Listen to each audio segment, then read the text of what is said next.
네, 정부가 조금 전 국무회의에서 광복절 특별 사면을 의결했습니다. 여기에 김경수 전 지사의 복권 여부가 관심인데요. 이 당정 갈등 우려까지 나오고 있는 상황에서 윤 대통령이 내릴 최종 결정의 배경에도 관심이 쏠리고 있습니다. 네, 또 윤 대통령은 안보 라인의 대대적인 이동을 단행했는데요. 관련 내용들 윤기찬 국민의힘 법률위 부위원장, 박성민 전 더불어민주당 최고위원 두 분과 함께 짚어보겠습니다. 안녕하십니까? 안녕하십니까? 예, 오늘 오전, 그러니까 지금 조금 전에 이제 저희도 현장을 연결해서 함께 봤는데요. 오늘 국무회의에서 정부가 일단은 광복절 특별 사면과 관련한 실시 안건을 이제 다루고 있습니다. 여기에 이제 오늘 김경수 전 지사의 복권 여부가 이제 포함이 되는지 이 내용이 상당히 좀 관심인데요. 일단은 좀 어떻게 지금 보고 계시는지 상황을 먼저 좀 여쭤보겠습니다. 그러니까 일단은 대통령께서는 아마 혹을 때려다가 혹을 하나 더 붙인 심정일 것이다 이런 생각이 드는데 결국 이게 어떤 대통합의 사면이라는 목적보다는 결국에 대분열의 사면이 되지 않았나 싶습니다. 왜냐하면 일단 여당 측에서 굉장히 이례적으로 대통령의 이런 사면권 행사에 대해서 반발을 하고 있는 상황이고 특히 한동훈 대표 측 인사들 그리고 한동훈 대표의 의중까지도 포함돼서 여러모로 이런 김경수 지사의 복권에 반대한다라는 이야기가 나오고 있죠. 이것은 사실 저는 어느 정도 이 권력의 추가 한동훈 신임 대표 측으로 기운 게 아닌가라는 생각이 있습니다. 그런데 저는 김경수 지사에 주목하기보다는 오히려 김경수 지사와 함께 이 복권, 사면 복권이 논의되는 인사들에 조금 더 주목해봐야 된다라는 생각이 있는데요. 이분들을 보면 국정농단 사범들이 사면되는 상황입니다. 예를 들면 원세훈 전 국가정보원장, 아니면 조윤선 전 청와대 정무수석, 아니면 안종범 전 청와대 정책조정수석 이런 분들이 결국에는 이명박 박근혜 정부 때 굉장히 논란을 빚었던 인사들이고 윤석열 대통령과 한동훈 대표가 검사 시절에 수사를 해서 유죄를 이끌어내기도 했던 인물들인데 이 사람들에 대해서 이 사면 복권이 행사된다라는 것 자체가 결국에는 김경수 지사를 내세워서 이 사람들을 사면해준다라는 그 비판을 피하기 위한 어느 정도 김경수 지사가 방패막이의 역할을 하고 있지 않나. 결국 끼어 팔기의 사면이다 이렇게 생각합니다. 예, 자 일단은 뭐 아무것도 좀 정해진 게 없기 때문에 현재까지 좀 상황만 보면은 한동훈 대표를 비롯해서 이제 당내 반대 목소리가 있었고요. 한동훈 대표 같은 경우에는 이 반대 목소리를 이제 사실 측근들을 통해서 이제 드러낸 것이고 어제 이제 기자들이 실제로 좀 물어봤을 때 여기에 대해서도 공식적인 언급은 하지 않았습니다. 이 부분은 좀 어떻게 보고 계시는지요? 근데 갈등을 유발했다 이런 취지의 이제 오해를 벗어나기 위해서 그런 언행을 하신 걸로 이해되는데요. 문제는 이제 한동훈 그 대표는 국내심의 당 대표로서의 어떤 역할을 한 것 같고 또 대통령은 단임제 국가 원수로서의 어떤 역할상에서 사면권을 행사한 걸로 보여지거든요. 또 이재명 대표는 또 본인 대선을 염두에 둔 민주당의 대권 주자로서 또 어떤 잠재적인 생각이 있는 것 같고 그렇기 때문에 개인적으로 보면 각자의 의견이 있을 수 있지만 어쨌든 사면 여부가 결정이 되게 되면 거기에 대해서는 또 다른 평가적 언행이 나오질 말아야 된다라고 생각을 하고요. 저는 개인적으로 이재명 대표는 모르겠지만 한동훈 당대표 입장에서는 대통령의 그 사면 복권 여부가 결정이 되면 거기에 대해서는 평가적 언행이 나오지 않지 않겠는가 이런 생각을 합니다. 예, 지금 말씀 중에 나온 속보를 좀 전해드리겠습니다. 전해드린 것처럼 지금 이 국무회의에서는 특별 사면 복권안이 의결이 됐고요. 한 총리는 우리 경제에 활력을 불어넣고 또 서민들의 재기를 도모하는 데 중점을 둬서 사면의 대상과 범위를 신중하게 결정했다라고 말을 했습니다. 또 여기에는 민생 경제 회복을 지원하기 위해서 중소기업인 또 소상공인, 운전업 종사자 등 41만여 명에 대한 행정 제재를 감면을 했고 또 경제인들도 엄선해서 사면 대상에 포함했다라는 설명까지 들어왔습니다. 하지만 뭐 지금 저희가 이야기한 이 어떤 김경수 전 지사를 비롯해서 이제 다른 인물들에 대한 구체적인 내용들은 아직까지는 좀 전해지지 않고 있는 상황인데요. 말씀하신 것처럼 이제 만약에 여기에 이제 내용이 이제 뭐 포함이 된다면 그러면 윤 대통령은 지금 어떤 당내 반발이라던가 뭐 여러 가지 이런 분위기에 대해서는 뭐 전혀 고려하지 않고 이게 대통령의 이제 권한이다라고 앞서 말을 했기 때문에 그냥 그대로 이제 갈 것 같으신지 좀 어떻게 좀 분위기를 보고 계시는지요? 그러니까 사면은 사실은 그 대단히 복잡한 과정이 있죠. 그러니까 그 과정이라는 것이 뭐 절차를 의미하는 건 아니고 사면 대상자나 복권 대상자를 선정하거나 할 때 여러 가지 고려를 합니다. 그것이 각 계파나 진영의 어떤 이해관계를 전부 다 반영할 수는 없어요. 예를 들어서 뭐 여당에서는 분명히 본인의 경쟁자가 된 분에 대해서 사면을 반대할 수 있고 복권을 반대할 수 있는 겁니다. 그건 당연히 할 수 있는 거예요. 왜냐하면 대선 주자로서의 어떤 가능성이 있는 분을 복권하는 것이 이것이 국민의 심에 유익하냐 이 부분은 또 여러 가지 따져봐야 되는 부분이 있고요. 민주당에서는 원래 찬성을 해야 되는 거지만 이재명 당대표 입장에서는 또 복잡한 심증이 있을 거예요. 본인이 결국은 일극 체제를 깰 수 있는 요소가 될 여지가 없잖아 있고 또는 김경수 전 지사를 기점으로 해서 다양한 또 당내 의견이 분출할 수 있거든요. 이런 것들을 감안하면 말씀은 환영한다 하지만 아마 속내는 복잡하실 거다. 자, 이런 여야 관계의 모든 이해관계를 다 복합적으로 녹여내서 사면을 한다, 복권을 한다. 이거 불가능하죠. 그렇기 때문에 이런 여러 가지 반대나 찬성 의견에 불구하고 아마 결정을 했으면 이대로 시행하지 않을까라는 생각이 들고 그 이후에는 여기에 대해서는 이제 여야가 논평이나 이런 것들을 내는 것은 마땅치 않은 게 아마 야당은 못 낼 것 같아요. 환영하는 정도만 낼 것 같고 여당도 마찬가지입니다. 한동훈 당대표가 공식적인 입장은 안 될 것 같지만 한동훈 당대표 측으로 보통 이렇게 언론에 나오는 이런 목소리도 안 나오는 것이 아마 그 야당과의 관계에서 저희가 오히려 정략적으로 밀리는 감이 없잖아 있거든요. 왜냐하면 한동훈 당대표 측에서 이런 입장으로 반대한다는 입장이 나오고 나서 이재명 전 당대표께서 갑자기 찬성한다 이런 쪽으로 나왔단 말이에요. 그러다 보니까 야당이 찬성하는 그 안에 대해서 대통령이 여당의 반대에도 불구하고 들어줬다. 뭐 이런 식의 이상한 구도가 형성이 됐거든요. 그렇기 때문에 아마 그런 발언들은 자제하는 것이 맞지 않겠는가라는 생각을 합니다. 자, 그리고 오늘 국무회의에선 또 노란봉투법 그리고 민생회복지원금법 거부권이 의결이 됐습니다. 윤 대통령이 이에 대해서도 역시나 좀 제거할 가능성이 높다고 봐야 될까요? 사실 이 노란봉투법 같은 경우에는 이미 지난 국회 때도 한번 폐기가 된 바가 있었던 것이고요. 민생지원금법 같은 경우에는 대통령과 이제 정부 측에다가 민주당 안이 싫다고 한다면 어떤 정부 차원의 대안을 마련해달라라는 민주당 측의 요청이 있었음에도 불구하고 어떤 실용적인 대안을 정부 측에서 마련하지 못한 것도 사실입니다. 그러니까 기존에 하고 있는 이 정부 정책만으로도 충분하다 이런 입장을 계속 견지해 왔기 때문에 지금 이 법안들에 대한 거부권 행사는 사실 예견된 수순이었던 거고요. 다만 이제 정치적으로 좀 말씀드리고 싶은 것은 이 거부권의 행사가 단기간에 이렇게까지 많이 이뤄진 적이 있었나라는 지점을 좀 지적을 하지 않을 수가 없습니다.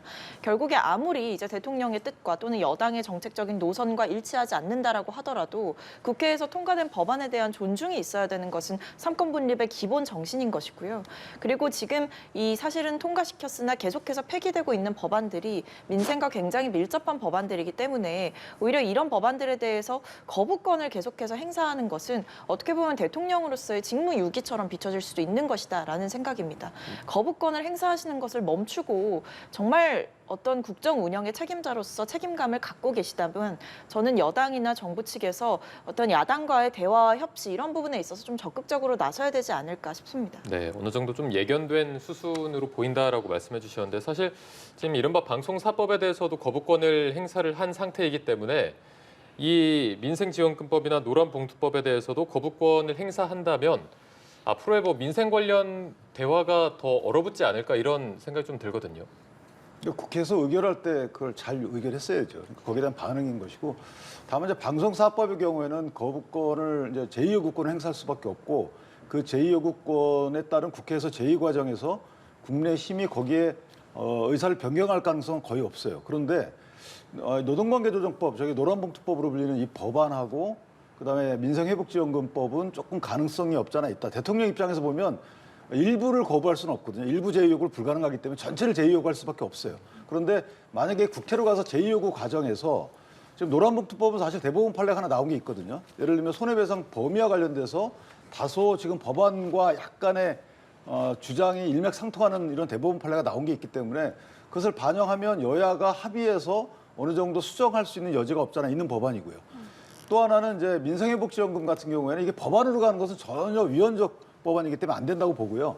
다만 이게 추경으로 가게 되면 지금 이제 하계 폭염 시즌이잖아요. 네. 그런 거 관련해서 민생지원금 형태로 추경안 쪽으로 만약에 턴한다 그러면 여야 간에 어느 정도 합의할 가능성이 없지 않아 있는 법안이기 때문에 두 가지는 제2요구 과정에서 다소 변경할 가능성이 없지 않아 있다. 좀 그렇게 봅니다. 알겠습니다. 자, 그리고 윤 대통령이 안보를 안보라인의 대대적인 이동을 단행했습니다. 좀 급변하는 어떤 국제 정세를 좀 고려했다라는 배경인데요. 어떤 개편에 대해서 좀 어떻게 좀 보셨는지요?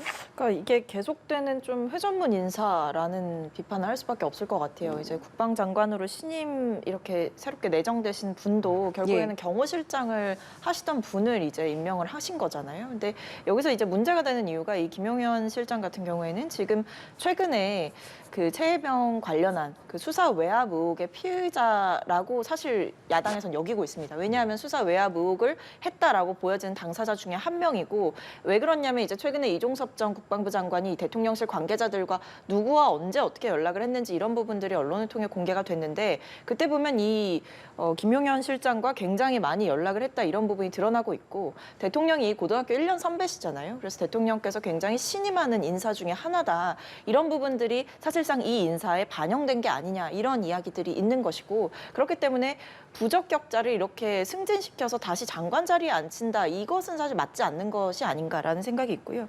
한편으로는 이제 안보실장이 교체가 됐습니다. 근데 이제 교체가 되는데 지금까지 안보실장의 그 평균 재임 기간이 너무 짧아요. 그러니까 채 9개월이 되지 않는다 계산을 해보면, 그러니까 이게 벌써 4번째 교체라고 하는데, 이 윤석열 정부 들어서 너무나 안보실장이 자주 바뀌는 것은 뭐 물론 경질성 인사 이런 부분도 있겠지만 어떤 정책의 연속성이라던가 아니면 대외적으로 줄 수 있는 외교적인 메시지에 있어서 그렇게 좋지 않은 신호이다. 그렇게 봤을 때 결국 이렇게 안보실장을 계속해서 바꾸는 것, 그리고 이런 타이밍이나 시점 아니면 이유들 이런 부분들에 대해서 국민들께 너무 충분한 설명이 없는 것이 아니냐. 결국 회전문 인사, 돌려막기 인사, 그리고 또는 전문성이 좀 결여된 인사다. 이렇게 비판할 수밖에 없을 것 같습니다. 인선이 너무 잦다. 그리고 돌려막기 인사다라는 이제 비판을 하셨습니다.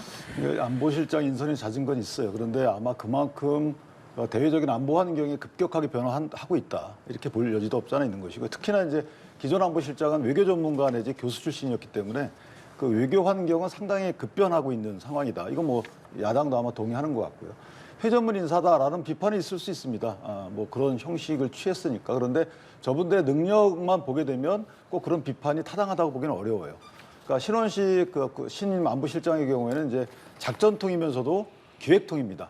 국방부에서 기획 업무도 담당했고 합참에서 작전 업무도 담당했던 분이기 때문에 저는 뭐 업무와 관련돼서는 정통하다 이렇게 보여지고요. 다만 이렇게 군 출신이 중용된 배경을 저희가 한번 대통령 설명이 없지만 눈여겨봐야 될 부분이 없지 않아 있어요. 지금 대통령이 윤석열 정부가 출범한 이후에 사실은 외교에 중점적으로 세팅을 했다는 거죠.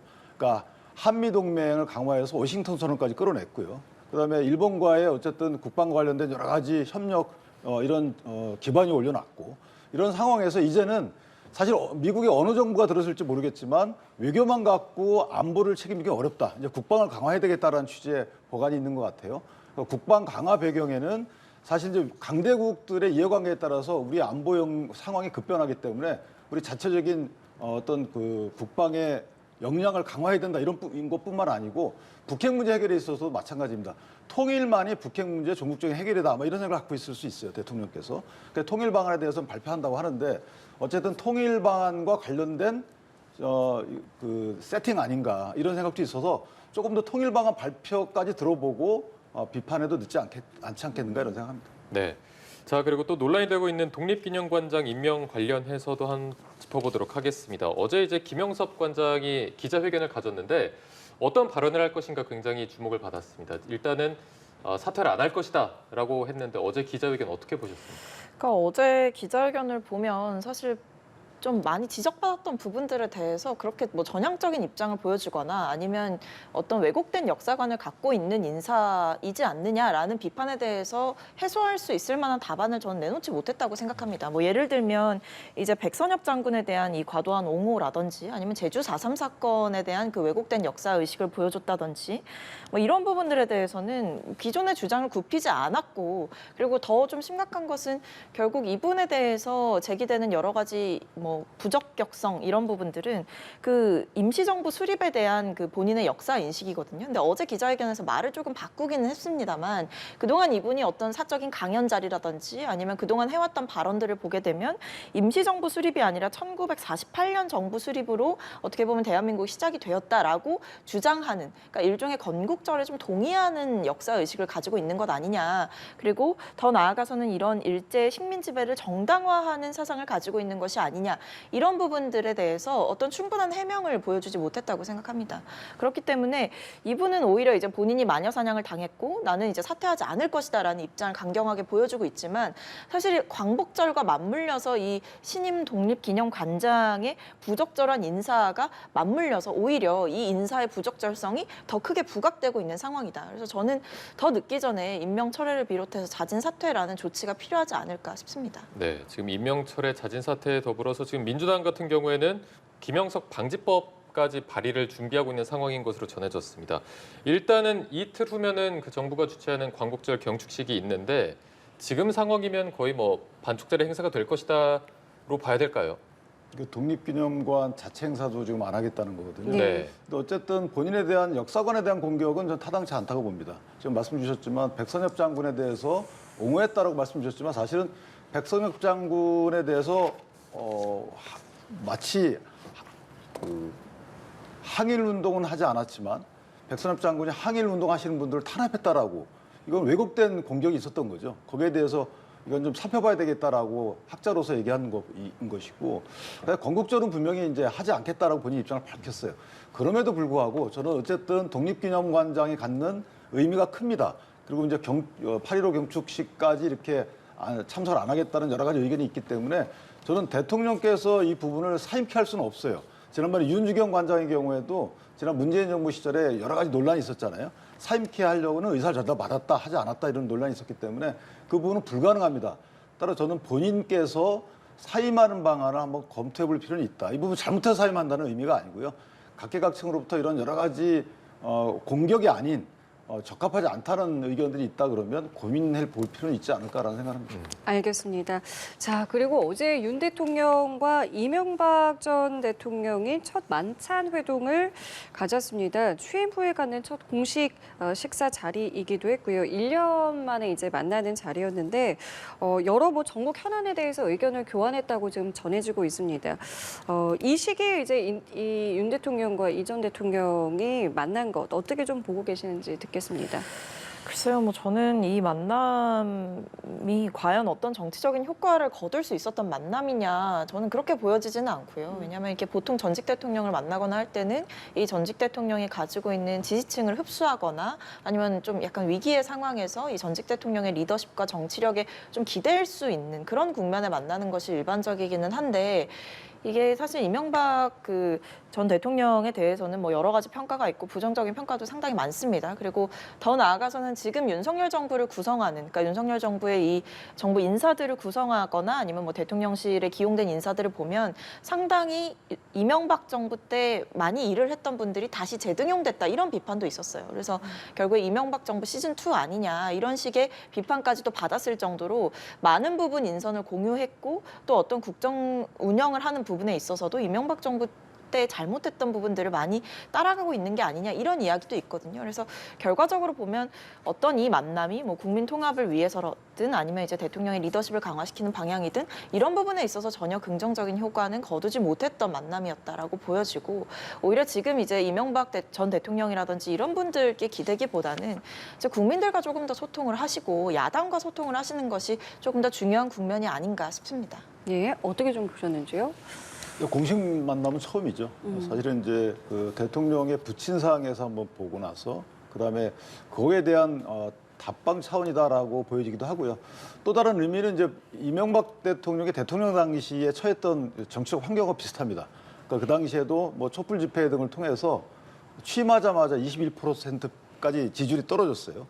그 뒤에 약간의 정책 전환을 통해서 다시 아마 그 임무를 마칠 때에는 49%까지 올라갔거든요. 그러니까 현재 대통령이 처한 본인의 지지율 추이하고 비슷하기 때문에 아마 개인적으로 보면 이 어려운 환경 속에서 대통령께 조언을 구하는 자리가 아니었나라는 생각이 들고 이건 물론 본인이 처한 개인으로서의 윤석열에 대한 조언뿐만 아니고 국정 운영과 관련돼서 어쨌든 대통령의 지지율이 높아져야지만 국정 운영 동력을 찾아낼 수 있거든요.